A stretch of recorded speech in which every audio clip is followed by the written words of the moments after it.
Hello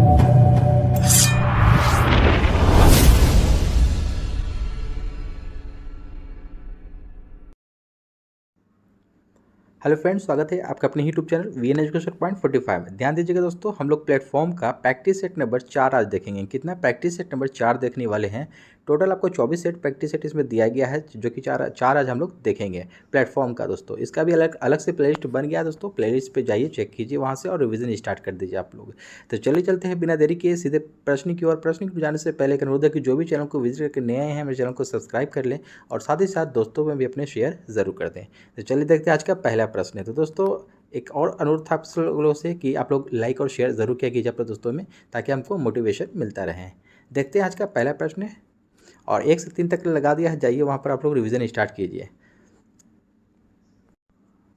तो चलिए चलते हैं सीधे प्रश्न की ओर। तो चलिए दोस्तों, आज का पहला प्रश्न है प्लेटफॉर्म का सेट नंबर 4 का पहला प्रश्न है। एडवोकेट जनरल महाधिवक्ता जिसे कहा जाता है एडवोकेट जनरल महाधिवक्ता के पद का उल्लेख संविधान के कौन से अनुच्छेद में किया गया है। देखिए एडवोकेट जनरल के बारे में, महाधिवक्ता के बारे में पूछा जा रहा है। तो एक आपको 165, ठीक है, 165 अनुच्छेद 165 आर्टिकल 165 के अंतर्गत आपको एडवोकेट जनरल महाधिवक्ता के पद का उल्लेख किया गया है।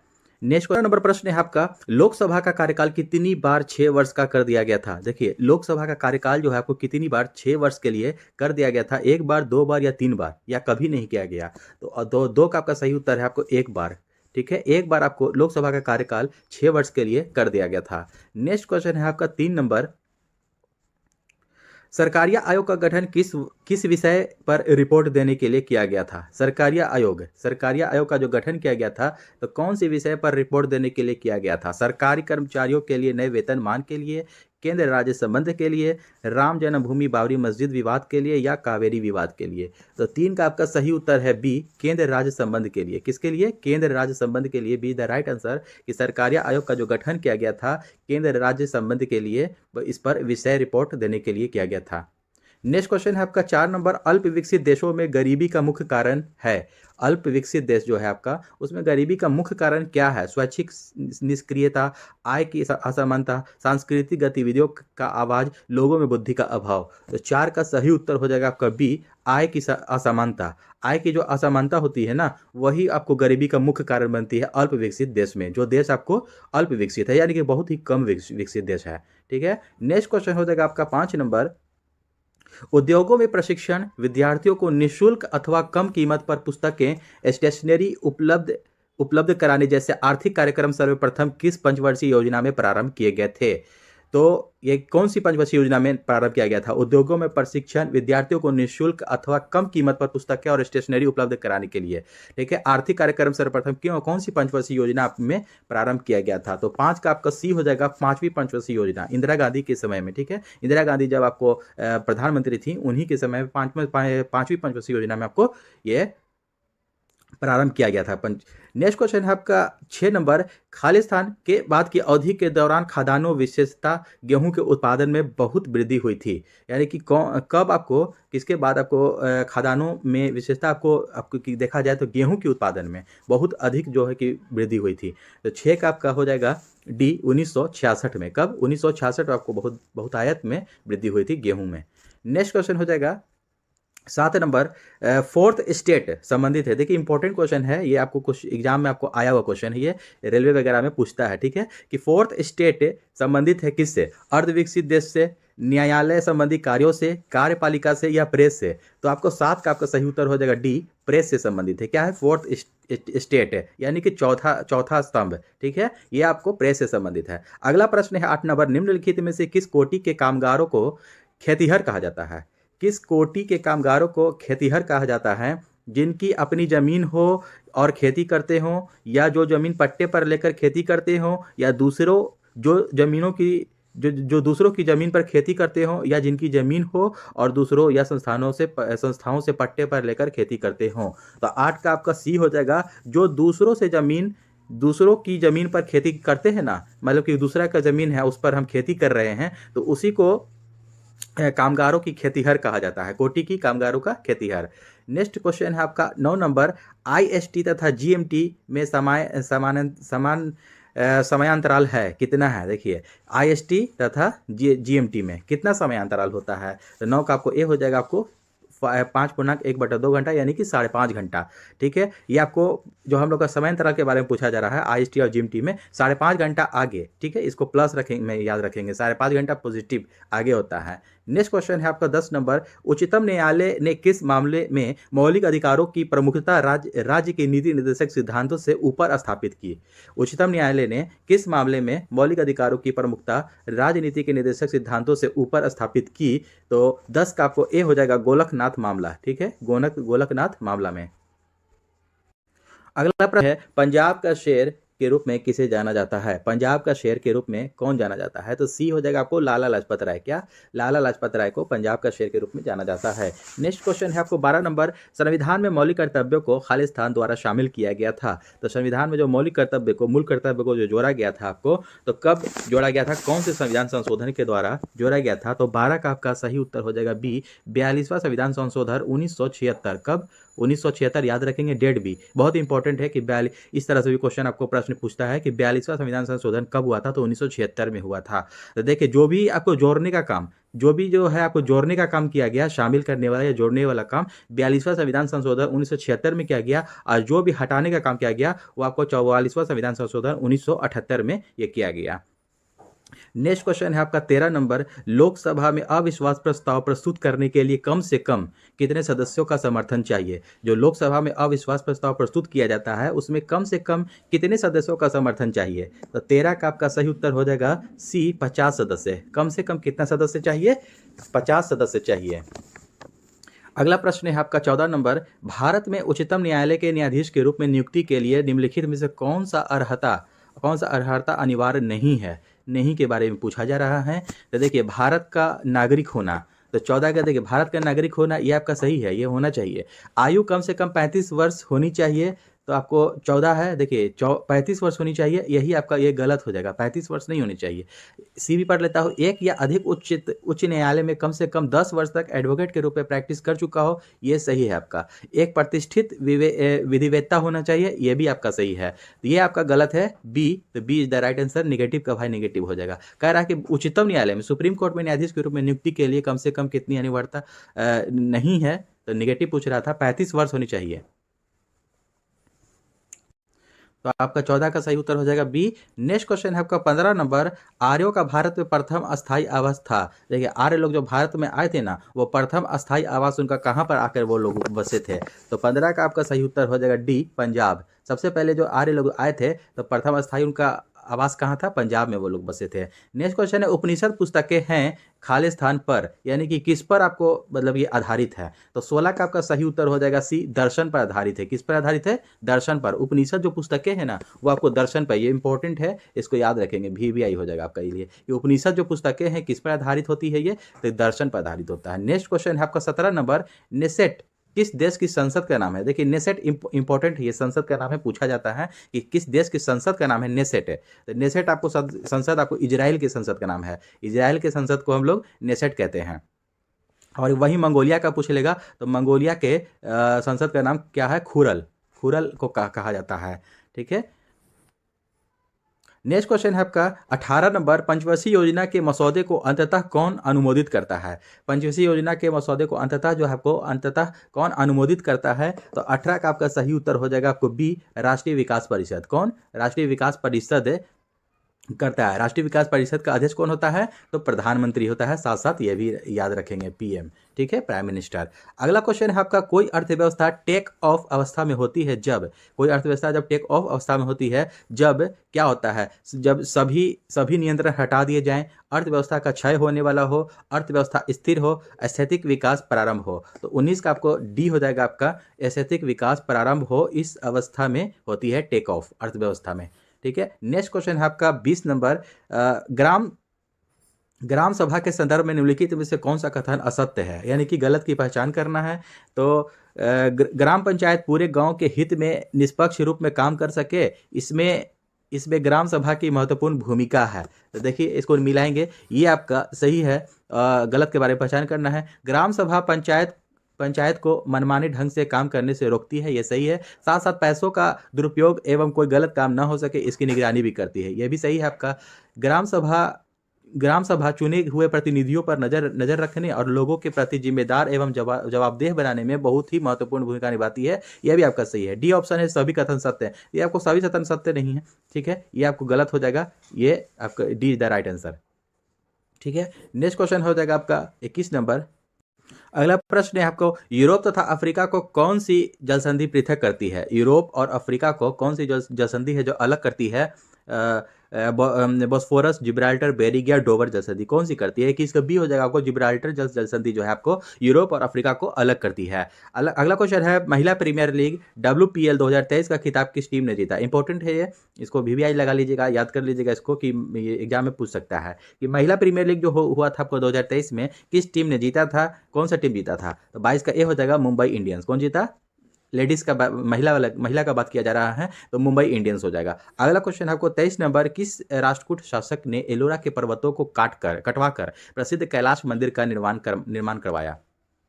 कौन सा राष्ट्रकूट शासक था जो एलोरा के पर्वतों को कटवाकर कैलाश मंदिर का निर्माण करवाया? 23 का आपको सही उत्तर हो जाएगा बी, कृष्ण प्रथम। कौन? कृष्ण प्रथम। अगला क्वेश्चन है, सुल्तानगंज बिहार में भागलपुर के निकट ये पड़ता है, बिहार में भागलपुर के निकट पड़ता है सुल्तानगंज में खोजी गई गौतम बुद्ध की विशाल प्रतिमा को खालिस्तान काल की प्रतिमा मानी गई है, यानी कि किसके काल की प्रतिमा मानी गई है? गौतम बुद्ध की एक विशाल प्रतिमा मिली है बिहार में भागलपुर के निकट सुल्तानगंज में मिली है। तो 24 का आपको सही उत्तर हो जाएगा डी, गुप्त। कौन से काल की? गुप्त काल की, यानी कि गुप्त वंश में यह बनाया गया था, बना हुआ था यह गौतम बुद्ध की विशाल प्रतिमा। ये आपको सुल्तानगंज कहाँ, यह भी क्वेश्चन पूछ देगा कि बिहार में आपको बिहार भागलपुर के निकट खोजी गई गौतम बुद्ध की विशाल प्रतिमा जो प्राप्त हुई है आपको गुप्त काल की, वो कहाँ किस जगह से प्राप्त हुई है? तो ये इस तरह से भी प्रश्न पूछ सकता है, तो सुल्तानगंज याद रखेंगे साथ साथ। अगला क्वेश्चन हो जाएगा 25 नंबर, जब किसी कार्य में आवश्यकता से अधिक लोग लगे होते हैं तो इसे किस नाम से जाना जाता है? जब किसी कार्य में आवश्यकता से अधिक लोग जब लग जाते हैं तो उसे किस नाम से जाना जाता है? मौसमी बेरोजगारी, संपूर्ण बेरोजगारी, प्रच्छन्न बेरोजगारी या आंशिक बेरोजगारी? तो 25 का आपका सही उत्तर हो जाएगा सी, प्रच्छन्न बेरोजगारी। किस क्या कहते हैं? प्रच्छन्न बेरोजगारी उसको कहते हैं जब किसी काम में आवश्यकता से अधिक लोग लगे हुए हैं, उसे प्रच्छन्न बेरोजगारी कहा जाता है। अगला प्रश्न है, रेणुकूट किस उद्योग के लिए प्रसिद्ध है? देखिए रेणुकूट जो है आपको, रेणुकूट किस उद्योग के लिए प्रसिद्ध है? तो 26 का आपका बी हो जाएगा, एल्युमिनियम के लिए। ये आपको रेणुकूट कहाँ है? आपको यूपी उत्तर प्रदेश में पड़ता है। तो रेणुकूट किस उद्योग के लिए प्रसिद्ध है? फेमस है, एल्युमिनियम के लिए प्रसिद्ध है। 26 का बी। अगला प्रश्न है आपको 27 नंबर, सिंधु घाटी सभ्यता से संबंधित स्थल लोथल कहाँ स्थित है? देखिए लोथल के बारे में पूछा जा रहा है कि सिंधु घाटी सभ्यता का आपको संबंधित आपको कहाँ स्थित है? तो लोथल आपका गुजरात में स्थित है। कहाँ स्थित है? गुजरात में स्थित है। 27 का सी हो जाएगा। अगला प्रश्न है 28 नंबर, गुजरात में सैनिक सफलता प्राप्त करने वाला पहला मुगल शासक कौन था? गुजरात में आपको सैनिक सफलता प्राप्त करने वाला गुजरात में पहला मुगल शासक कौन था? बाबर, हुमायूं, अकबर या जहांगीर? तो 28 का आपका सही उत्तर हो जाएगा बी, हुमायूं। कौन था? 28 का कौन हो जाएगा? 28 का बी हो जाएगा, आपको हुमायूं था जो आपको पहला मुगल शासक जो गुजरात में सैनिक सफलता प्राप्त किया था। अगला प्रश्न है आपका 29 नंबर, दांत का मंदिर कहाँ स्थित है? देखिए अच्छा क्वेश्चन है ये, दांत का मंदिर कहाँ स्थित है? कहाँ है? भारत, श्रीलंका, भूटान या कंबोडिया में? 29 का बी हो जाएगा, आपको श्रीलंका में स्थित है। कहाँ है दांत का मंदिर? दांत का मंदिर आपको स्थित है श्रीलंका में। इंपॉर्टेंट क्वेश्चन याद रखेंगे। 30 नंबर प्रश्न है, किस वंश के शासकों को हुनों के आक्रमण का सामना करना पड़ा? कौन से वंश का शासक था जिसको आपको हुनों का जब आक्रमण हुआ था भारत पर तो सामना करना पड़ा था? तो 30 का आपको सही उत्तर हो जाएगा सी, गुप्त वंश। गुप्त वंश के समय में हुनों ने आक्रमण किया था भारत पर, ये आपको। अगला प्रश्न है, संयुक्त राष्ट्र महासभा के 78वें सत्र का अध्यक्ष किसे चुना गया? संयुक्त राष्ट्र महासभा के 78वें सत्र का अध्यक्ष किसे चुना गया है? तो 31 का ए हो जाएगा, डेनिस फ्रांसिस। किसको? डेनिस फ्रांसिस को चुना गया है। इंपॉर्टेंट है, इसको याद रखेंगे। संयुक्त राष्ट्र महासभा के 78वें सत्र का अध्यक्ष डेनिस फ्रांसिस को चुना गया। अगला प्रश्न है 32 नंबर, कांग्रेस के एकमात्र प्रतिनिधि की हैसियत से गांधी जी निम्नलिखित में से किसमें उपस्थित हुए थे? किस हैसियत? देखिए कांग्रेस के एकमात्र प्रतिनिधि की हैसियत से गांधी जी निम्नलिखित में से किसमें उपस्थित हुए थे? प्रथम गोलमेज सम्मेलन या द्वितीय गोलमेज सम्मेलन, तृतीय गोलमेज सम्मेलन या बर्मा गोलमेज सम्मेलन में? तो 32 का आपको बी हो जाएगा, याद रहना चाहिए। द्वितीय गोलमेज सम्मेलन में गांधी जी ने भाग लिया था 1931 ईस्वी में। देखिए प्रथम गोलमेज सम्मेलन कब हुआ था? प्रथम आपको 1930 में हुआ था। कब हुआ था? 1930 में। दूसरा 1931 में हुआ था गोलमेज सम्मेलन, तीसरा 1932 में हुआ था। याद रखेंगे, तीनों इंपॉर्टेंट है। प्रथम गोलमेज सम्मेलन 1930, द्वितीय गोलमेज सम्मेलन 1931 और तृतीय गोलमेज सम्मेलन 1932 में हुआ था। अगला प्रश्न है आपका 33 नंबर, भारतीय सिनेमा का सर्वोच्च award Dada Saheb Phalke life time achievement award 2023 से किसे सम्मानित किया गया है। देखिए यहाँ पर प्रश्न देखेंगे कि भारतीय सिनेमा का सर्वोच्च अवार्ड जो होता है आपको Dada Saheb Phalke life time achievement award 2023 से किसे किया गया है, सम्मानित है। आशा भोसले, आशा पारिक, वहीदा रहमान या तब्बू। ये आपको VBA लगा लीजिएगा, ये इंपॉर्टेंट है, एग्जाम में आने वाला है। 33 का आपका सही उत्तर हो जाएगा सी, वहीदा रहमान। किसको? वहीदा रहमान को आपको 2023 का Dada Saheb Phalke life time achievement award से सम्मानित किया गया है। 34 नंबर प्रश्न है, भारत और पाकिस्तान के बीच शिमला समझौते पर किस वर्ष हस्ताक्षर किए गए थे। देखिए भारत और पाकिस्तान के बीच शिमला समझौते पर जो हस्ताक्षर हुआ था कौन से साल में किया गया था। तो 34 का आपका सही उत्तर हो जाएगा आपको ए, 1972 में। कब? 1972 में शिमला समझौते पर किया गया था। यहाँ से एक और क्वेश्चन देखिए, शिमला समझौते पर आपको 1972 में भारत और पाकिस्तान के बीच हुआ था। एक पूछ देता है शिमला सम्मेलन भी एक क्वेश्चन आता है, ठीक है, शिमला सम्मेलन। तो शिमला सम्मेलन जो होता है ना वो आपको कब हुआ था, ये भी डेट पूछ देता है। तो 1945 में हुआ था, ये भी आपको लोग साथ साथ याद रखेंगे, कंफ्यूजन काफ़ी होता है इसमें। शिमला सम्मेलन कब हुआ था? 1945 में हुआ था। आइए शिमला समझौता है जो 1972 में भारत और पाकिस्तान के बीच हुआ था। अगला प्रश्न है आपका 35 नंबर, तलवंडी जो अब पाकिस्तान में है किससे संबद्ध पवित्र स्थल है, ये पवित्र स्थान है। तो तलवंडी जो आपको ये कहाँ है, अब पाकिस्तान में है। ये किससे संबंधित है, किसके पवित्र स्थल से संबंधित है? तो 35 का सी हो जाएगा गुरु नानक देव। गुरु नानक देव का ये जन्म स्थल है ये, ठीक है। जहाँ तलवंडी जो पाकिस्तान में पड़ता है इससे उन्हीं से संबंधित है, गुरु नानक देव से, जो सिख धर्म के पहले गुरु थे, ठीक है, इसको याद रखेंगे। अगला क्वेश्चन है आपका 36 नंबर, आर्य समाज की स्थापना कहाँ हुई थी। आर्य समाज की स्थापना कहाँ हुई थी? ए हो जाएगा आपको बॉम्बे। कहाँ हुई थी आर्य समाज की स्थापना? बॉम्बे में हुई थी। अगला प्रश्न है आपका संसार का सबसे बड़ा गर्म मरुस्थल कौन सा है। देखिए संसार का सबसे बड़ा गर्म मरुस्थल के बारे में पूछा जा रहा है। तो 37 का ए हो जाएगा आपको सहारा। सहारा ये आपको कहाँ पड़ता है? अफ्रीका में पड़ता है, याद रखेंगे, अफ्रीका में पड़ता है सहारा, साउथ अफ्रीका में पड़ता है, ठीक है। अगला क्वेश्चन है, देखिए गोबी भी ये भी आपको मरुस्थल है। गोबी कहाँ पड़ता है? मंगोलिया में, याद रखेंगे साथ साथ, ठीक है, मंगोलिया, इसको याद रखेंगे। मंगोलिया। थार कहाँ है? ये राजस्थान में है, भारत में भी पड़ता है। ऑस्ट्रेलिया आपको ये ऑस्ट्रेलिया में पड़ता है। अगला प्रश्न हो जाएगा 38 नंबर, निम्नलिखित में से कौन भारत की संसद का भाग नहीं है। निम्नलिखित में से कौन है जो भारत की संसद का भाग नहीं है? राष्ट्रपति, मंत्रिपरिषद, लोकसभा और राज्यसभा। तो आपको ऑब्वियसली आपको ये 38 का बी हो जाएगा आपको मंत्रिपरिषद, ये आपको भाग नहीं है। देखिए भारत के संसद का भाग नहीं के बारे में पूछा जा रहा है। तो भारत के संसद के अंतर्गत कौन कौन आता है? ये राष्ट्रपति, लोकसभा और राज्यसभा, ये तीनों आते हैं, ठीक है, लेकिन मंत्रिपरिषद नहीं आते हैं। अगला प्रश्न है, भारत में शकों के प्रभुत्व को नष्ट करने वाला शासक कौन था। भारत में शकों के प्रभुत्व को नष्ट करने वाला शासक कौन था। तो 39 का आपको उत्तर हो जाएगा आपका डी, चंद्रगुप्त द्वितीय। कौन? चंद्रगुप्त द्वितीय थे जो कि भारत में शकों के प्रभुत्व को नष्ट कर दिए थे। अगला प्रश्न है 40 नंबर, सर्वाधिक महत्वपूर्ण ब्राह्मण ग्रंथ है। सर्वाधिक महत्वपूर्ण ब्राह्मण ग्रंथ है कौन सा है? तो 40 का आपका बी हो जाएगा शतपथ ब्राह्मण। क्या हो जाएगा? शतपथ ब्राह्मण जो है आपको महत्वपूर्ण ब्राह्मण ग्रंथ माना जाता है। अगला प्रश्न है 41 नंबर क्वेश्चन है आपका, सूरत में अंग्रेजों को फैक्ट्री खोलने की आज्ञा देने के लिए फरमान जारी करने वाला पहला मुगल सम्राट कौन था। जो सूरत में अंग्रेजों को फैक्ट्री खोलने के लिए जो आज्ञा दिया था, ऑर्डर दिया था आपको, वो फरमान जारी करने वाला पहला मुगल सम्राट कौन था?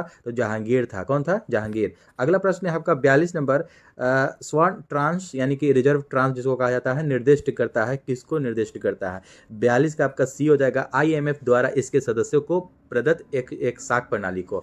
IMF द्वारा इसके सदस्यों को प्रदत्त एक साख प्रणाली को स्वर्ण ट्रांस जो है आपको वो निर्दिष्ट करता है। अगला क्वेश्चन है 43 नंबर, 23 मई 2023 को त्रिपुरा पर्यटन विभाग ने किसे अपना ब्रांड एम्बेसडर बनाया है। ठीक है ना, ब्रांड एम्बेसडर बनाया है 23 मई 2023 को त्रिपुरा पर्यटन विभाग ने। किसको बनाया है? सौरभ गांगुली, सचिन तेंदुलकर, संजय दत्त या आयुष्मान खुराना को। 43 का आपका सही उत्तर हो जाएगा ए, सौरभ गांगुली को बनाया है। याद रखेंगे आप लोग, इंपॉर्टेंट है कि त्रिपुरा पर्यटन विभाग ने, कौन? त्रिपुरा पर्यटन विभाग ने अपना ब्रांड एम्बेसडर बनाया है सौरभ गांगुली को। अगला प्रश्न है 44 नंबर, भारतीय रिजर्व बैंक के आधिकारिक चिन्हों में खालिस्तान शामिल है। भारतीय रिजर्व बैंक के आधिकारिक चिन्ह में कौन शामिल है? क्या? ताड़ का वृक्ष, पीपल का वृक्ष, गुलाब का वृक्ष या बरगद का वृक्ष है। 44 का आपका सही उत्तर हो जाएगा ए, ताड़ का वृक्ष है। ताड़ का वृक्ष आप लोग आई होप के देखे होंगे, लंबा सा होता है, वो आपको भारतीय रिजर्व बैंक के आधिकारिक चिन्ह में क्या शामिल है? तो क्या है? ताड़ का वृक्ष। इंपॉर्टेंट है ये, याद रखेंगे। अच्छा अच्छा क्वेश्चन है ये, VBI इसको लगा लेंगे। अगला प्रश्न हो जाएगा 45 नंबर, अंतर्राष्ट्रीय वन दिवस 2023 में फॉरेस्ट एंड हेल्थ थीम के साथ कब मनाया गया? अंतर्राष्ट्रीय वन दिवस 2023 में फॉरेस्ट एंड हेल्थ टीम के साथ कब मनाया गया? तो देखिए वन दिवस कब मनाया जाता है, तो 45 का आपका ए हो जाएगा 21 मार्च को। इसको याद रखेंगे, दिवस याद रखेंगे, दिवस इंपॉर्टेंट है, दिवस पूछता है एग्जाम में, हर एग्जाम में पूछा जाता है, 2-3 या एक तो मस्ट है। तो अंतर्राष्ट्रीय वन दिवस 2023 जो आपको फॉरेस्ट एंड हेल्थ टीम कब मनाया गया, तो 21 मार्च को मनाया गया, क्योंकि वन दिवस 21 मार्च को ही मनाया जाता है। अगला प्रश्न है 46 नंबर, मई 2023 में भारत सरकार ने किस देश में सितवें बंदरगाह, देखिए सितवें बंदरगाह के संचालन का अधिकार प्राप्त किया है?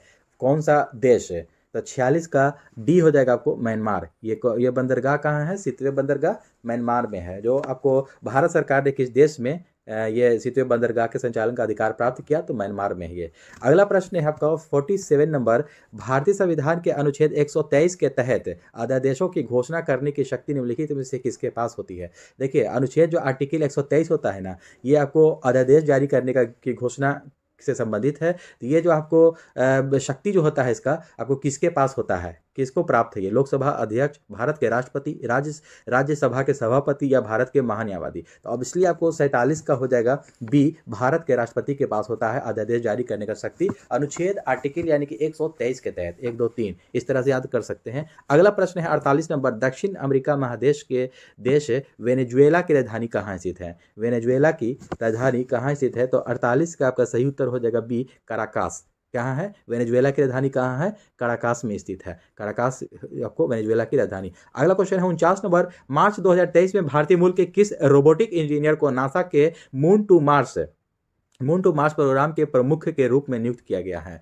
तो देखिए रोबोटिक इंजीनियर को नासा के मून टू मार्स प्रोग्राम के लिए प्रमुख रूप में नियुक्त किया गया है। तो 49 का ए हो जाएगा आपको अमित क्षत्रिय को। किसे? अमित क्षत्रिय को नियुक्त किया गया। अगला क्वेश्चन है जम्मू कश्मीर और लद्दाख को केंद्र शासित राज्य कब बनाया गया? देखिए जम्मू कश्मीर और लद्दाख इंपॉर्टेंट है, ये डेट याद रखेंगे कि कब बनाया गया है।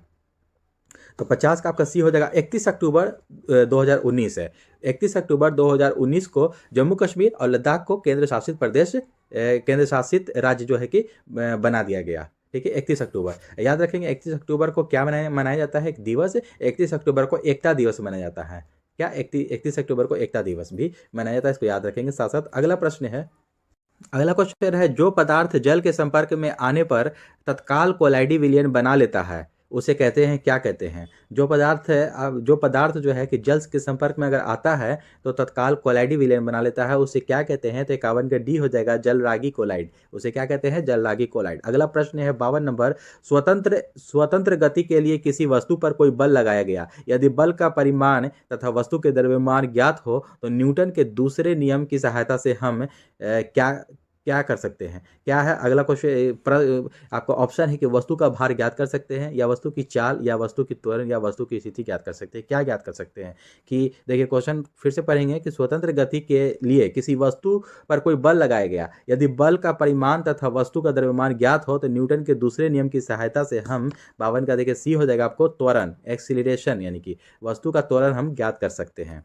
अगला प्रश्न है आपको 53 नंबर, अबिंदुकता का दोष दूर करने के लिए निम्नलिखित में से किस लेंस का प्रयोग करना चाहिए? देखिए अबिंदुकता का जो दोष होता है आंखों में हमारे, उसको दोष को दूर करने के लिए निम्नलिखित में से कौन से लेंस का प्रयोग किया जाता है? तो 53 का आपको ए हो जाएगा सिलेंडरी लेंस। सिलेंडर के आकार का जो लेंस होता है सिलेंड्रिकल लेंस, उसका हम लोग प्रयोग करके अबिंदुकता दोष को दूर कर सकते हैं। अगला प्रश्न है आपको 54 नंबर, एक दूसरे से डी दूरी पर स्थित कैपिटल एम और स्मॉल एम द्रव्यमान वाली दो वस्तुओं के बीच लगने वाले आकर्षण बल खालिस्तान के व्युत्क्रमानुपाती होता है, यानी कि किसके व्युत्क्रमानुपाती होता है? तो 54 का बी हो जाएगा आपको उनके बीच की दूरी के वर्ग। ठीक है, उनके बीच की दूरी के वर्ग के व्युत्क्रमानुपाती होता है।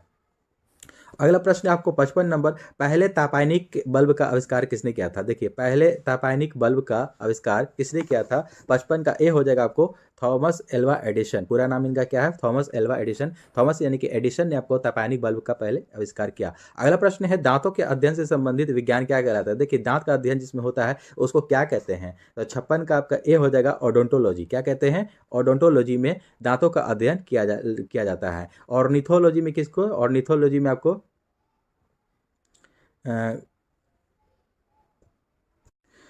हाँ ऑर्निथोलॉजी में किसका अध्ययन किया जाता है? पक्षियों का अध्ययन। और कॉस्मोलॉजी में ब्रह्मांड का अध्ययन किया जाता है। अगला प्रश्न है आपका 57 नंबर, फॉर्मल्डिहाइड और पोटेशियम हाइड्रोक्साइड को गर्म करने पर हम पाते हैं, क्या पाते हैं? देखिए फॉर्मल्डिहाइड और पोटेशियम हाइड्रोक्साइड को जब हम लोग गर्म करेंगे तो क्या हमें प्राप्त होगा? तो 57 का डी हो जाएगा आपको एथिल फॉर्मेट। क्या? एथिल फॉर्मेट प्राप्त होता है। अगला प्रश्न है आपको शरीर रचना विज्ञान का अध्ययन क्या कहलाता है? शरीर रचना विज्ञान, शरीर रचना विज्ञान का अध्ययन क्या कहलाता है? तो 58 का ए हो जाएगा एनाटॉमी। क्या कहलाता है वो? एनाटॉमी कहलाता है। अगला प्रश्न है कौन सी बीमारी सबसे तीव्र गति से फैलती है? कौन सी बीमारी जो सबसे तीव्र गति से फैलती है? तो 59 का आपको बी हो जाएगा प्लेग। प्लेग जो है ना वो सबसे तीव्र गति से यानी कि बहुत ही फास्ट तरीके से फैलती है। प्लेग किससे होता है? चूहा के काटने से। ठीक है, चूहा के काटने से प्लेग बीमारी। मलेरिया मच्छर के काटने से होता है। कोड़ होता है, देखिए कोड़ की किस में? आपको ये जीवाणु बैक्टीरिया के कारण होता है। अगला प्रश्न है आपको स्पाइरोगाइरा और प्लेनेरिया में क्या होता है? देखिए स्पाइरोगाइरा और प्लेनेरिया में क्या होता है? निषेचन, विखंडन, बीजाणु द्वारा प्रजनन या पुनर्जनन? क्या होता है? 60 का आपका सही उत्तर हो जाएगा डी, पुनर्जनन होता है। स्पाइरोगाइरा और प्लेनेरिया में क्या होता है? पुनर्जनन होता है। अगला प्रश्न है आपको 61 नंबर, नींद न आने के लिए प्रयुक्त डॉक्टरी शब्द क्या है? देखिए नींद न आने के लिए प्रयुक्त डॉक्टरी शब्द क्या है? तो 61 का आपको बी हो जाएगा इंसोमनिया। इंसोमनिया इसको कहते हैं, जो नींद जिसको नहीं आती है, जिसको नींद की बीमारी हो जाती है, इंसोमनिया कहते हैं उसको डॉक्टरी शब्द में। ये आपको किसके का? सीसी मक्खी के काटने से होता है, याद रखेंगे साथ साथ, सीसी मक्खी के काटने से होता है। अगला प्रश्न है 62 नंबर, यक्ष्मा रोग पैदा करने वाला कारक है। देखिए यक्ष्मा किसको कहते हैं? यक्ष्मा रोग जो टीबी रोग को कहा जाता है। तो यक्ष्मा रोग जो पैदा करने वाले कारक जो होते हैं वो क्या होते हैं? तो 62 का ए हो जाएगा माइकोबैक्टीरियम। क्या हो जाएगा? माइकोबैक्टीरियम। अगला प्रश्न है 63 नंबर क्वेश्चन है, आहार नाल के किस भाग में प्रोटीन्स का अमीनो अम्ल में निम्नीकरण होता है? प्रोटीन्स का अमीनो अम्ल में निम्नीकरण होता है आहार नाल के किस भाग में? कौन से भाग में होता है? तो 63 का सी हो जाएगा छोटी आंत में। कहाँ? छोटी आंत में। हमारा भोजन भी जो आपको पूर्ण रूप से जो पचता है आपको अंततः जाकर के छोटी आंत में ही पचता है। नेक्स्ट क्वेश्चन है, रुधिर कैंसर का दूसरा नाम क्या है? देखिए रुधिर कैंसर का दूसरा नाम क्या है? तो 64 का आपका डी हो जाएगा ल्यूकीमिया। ल्यूकीमिया आपको रुधिर कैंसर का ये दूसरा नाम है। अगला प्रश्न है 65 नंबर, चॉकलेट स्वास्थ्य के लिए हानिकारक हो सकते हैं, उनमें से ... की मात्रा अधिक होती है, यानी कि उनमें से किसकी मात्रा अधिक होती है जो चॉकलेट स्वास्थ्य के लिए हानिकारक हो सकते हैं? तो 65 का आपका बी हो जाएगा निकेल। देखिए निकेल बहुत ही हानिकारक पदार्थ है ये, जो आपको इसकी मात्रा अधिक हो सकती है, जिससे हमारा जो चॉकलेट हम लोग खाते हैं तो हमारे स्वास्थ्य को हानि पहुंचाता है। अगला क्वेश्चन है, अतिचालक वे तत्व हैं क्या? कौन से हैं जिनकी चालकता धातुओं और रोधियों के बीच में होती है? तो अतिचालक क्या है? ये नहीं होगा आपका, ये नहीं होगा। जिनका प्रतिरोध बहुत न्यून तापमान पर लगभग शून्य हो जाता है वो आपको अतिचालक उसको कहा जाता है, यानी कि सेमीकंडक्टर। अगला क्वेश्चन है 67 नंबर, एक ध्वनि तरंग की आवृत्ति 50 हर्ट्ज है और इसका तरंग दैर्ध्य जो है आपको 4 मीटर है। तो ध्वनि तरंग की चाल कितनी हो जाएगी? देखिए ध्वनि तरंग की चाल पूछ रहा है तो कितनी हो जाएगी? तो 67 का आपका सही उत्तर हो जाएगा ए 200 मीटर पर सेकेंड। 200 मीटर पर सेकेंड हो जाएगा, आपको गुना हो जाएगा। अगला प्रश्न है आपका, दौड़ के दौरान धावक का गुरुत्व केंद्र होता है। देखिए दौड़ के दौरान धावक जो होता है दौड़ने वाला, उसका गुरुत्व केंद्र कहाँ होता है? उसके पैरों के आगे, उसके पैरों के पीछे, शरीर के मध्य में या शरीर के बाईं ओर? बहुत इंपॉर्टेंट क्वेश्चन है, इसको VVI लगा लेंगे। ठीक है, दौड़ के दौरान जब धावक दौड़ रहा होता है तो उसका गुरुत्व केंद्र कहाँ होता है? तो 68 का आपका सही उत्तर हो जाएगा सी, शरीर के मध्य में। शरीर के मध्य में आपको उसका गुरुत्व केंद्र होता है। अगला प्रश्न है आपको 69 नंबर, रासायनिक रूप से मिल्क ऑफ मैग्नीशिया क्या होता है? देखिए मिल्क ऑफ मैग्नीशिया क्या होता है रासायनिक रूप से? तो 69 का आपको सही उत्तर हो जाएगा D, magnesium hydroxide. Magnesium hydroxide को ही मिल्क ऑफ मैग्नीशिया कहते हैं। अगला क्वेश्चन है, मैग्नीशियम एक मिश्र धातु है, कौन इसकी यानी कि किस के मिलने से बनता है मैग्नीशियम? तो 70 का आपका ए हो जाएगा एल्युमिनियम और मैग्नीशियम। देखिए यहाँ से आप पकड़ भी सकते हैं, मैग्नीशियम मैग से हो जाएगा आपको मैग्नीशियम, लियम से आपको एल्युमिनियम। इस तरह से आपको मिला के याद रख सकते हैं कि एल्युमिनियम और मैग्नीशियम की मिश्र धातु होती है मैग्नीशियम। अगला प्रश्न है आपको 70 के बाद 71, आंख का वह कौन सा भाग है जिसमें वर्णक होता है जो किसी व्यक्ति के आंखों का रंग निश्चित करता है। देखिए, किसी व्यक्ति के आंखों का जो रंग जो निश्चित करता है ना, तो वो कौन सा वर्णक होता है हमारे आंख में।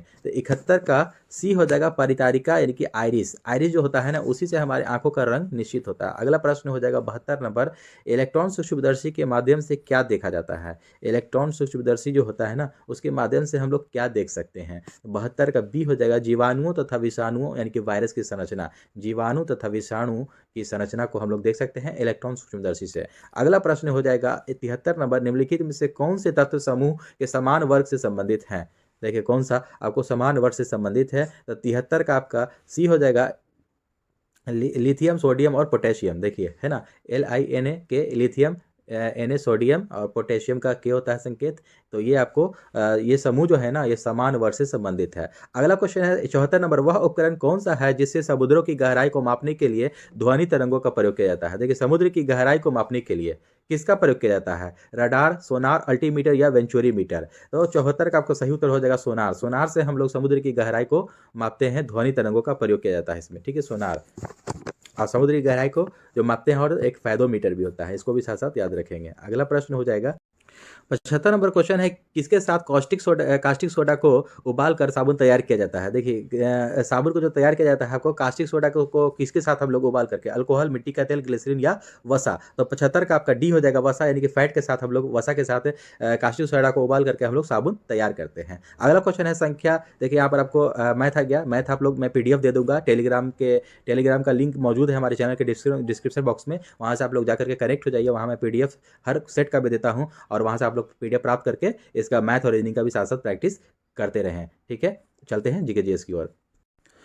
तो चलिए दोस्तों, आज का सेशन यहीं 75 नंबर क्वेश्चन तक ही था, यहाँ खत्म होता है। तो दोस्तों, हमारे आज का सेशन कैसा लगा, अगर अच्छा लगा तो हमारे चैनल को सब्सक्राइब करें और अपने दोस्तों में शेयर करना ना भूलें।